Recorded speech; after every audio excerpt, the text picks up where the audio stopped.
Congress JDS ಮಧ್ಯೆ ಹೊಂದಾಣಿಕೆ ಬಗ್ಗೆ ಮೂಡಿದೆ ಅನುಮಾನ. ಕಾಂಗ್ರೆಸ್ ಸ್ನೇಹಿತರೆ, ವಿಧಾನಸಭೆಯ ಚುನಾವಣೆಯಲ್ಲಿ ನಮ್ಮ ಅಂತರ ಇದ್ದೇ ಇರ್ತದೆ.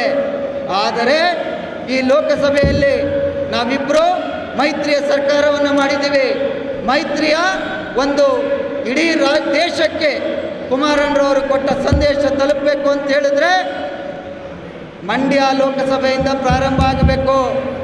ನೀವು ಮಂಡ್ಯ ಲೋಕಸಭೆಯಲ್ಲಿ ಹೇಗೆ ನಮ್ಮನ್ನು ನಡೆಸ್ಕೊತೀರಿ, ಅದು ನಿಮ್ಮ ಮೈಸೂರಿನ ಲೋಕಸಭೆಯಲ್ಲಿ ಪ್ರತಿಧ್ವನಿಸುತ್ತೆ ಅನ್ನುವಂಥ ಮಾತಿನ ಸಂದರ್ಭದಲ್ಲಿ ಹೇಳ್ತೀನಿ.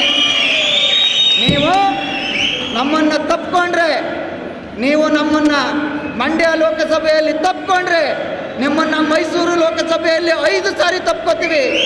ಇದು ನಿಮಗೆ ಜ್ಞಾಪಕ ಇರಲಿ.